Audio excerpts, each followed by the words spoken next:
বন্ধুরা, শাকসবজি কিন্তু সবাই পছন্দ করে, আর পালং শাক দিয়ে ছোট মাছ রান্না করলে কিন্তু দারুণ লাগে খেতে। আপনারাও বাড়িতে এইভাবে ট্রাই করে দেখবেন, খেতে কিন্তু সত্যি ভালো লাগে। মাছ ভাজা হয়ে গেছে, উঠিয়ে নেব।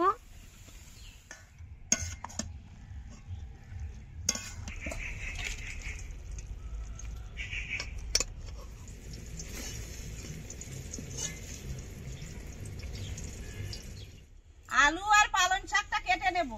আমি উনুনটা ধরিয়ে নেব।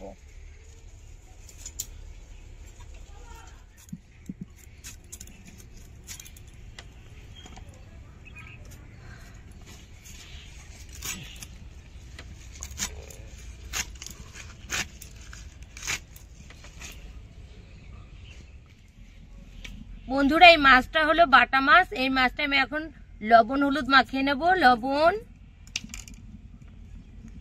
হলুদ গুঁড়ো ভালো করে মাখিয়ে নেব। কড়াই গরম হয়ে গেছে, তেল দিয়ে দেব। তেল গরম হয়ে গেছে, এখন মাছগুলো দিয়ে দেব।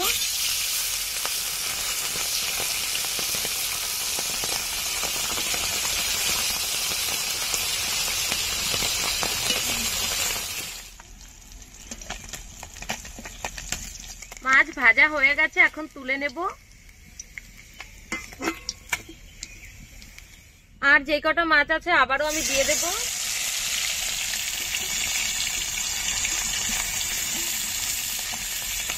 মাছ ভাজা হয়ে গেছে, উঠিয়ে নেব। আলুগুলো দিয়ে দেব।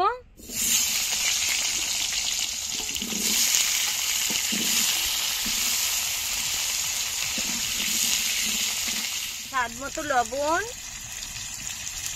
অল্প করে হলুদ গুঁড়ো দেব। আলুগুলো ভেজে নেব। স্বাদ মতো হলুদ,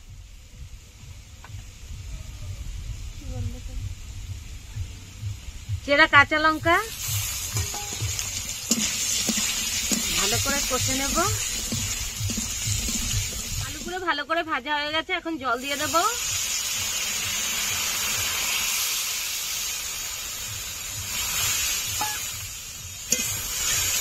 পালং শাক দিয়ে দেব।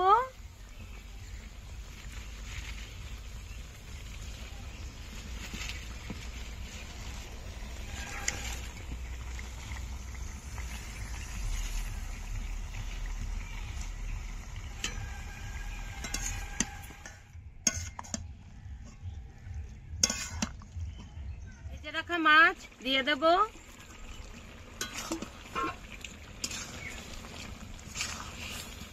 তেল দিয়ে দেব।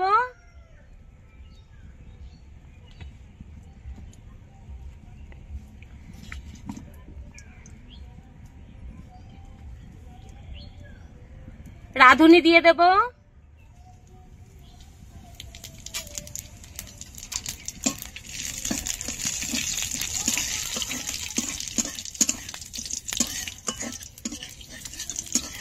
এবার দিয়ে দেব।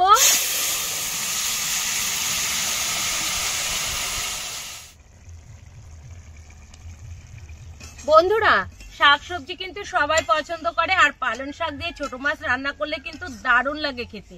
আপনারাও বাড়িতে এইভাবে ট্রাই করে দেখবেন, খেতে কিন্তু সত্যি ভালো লাগে।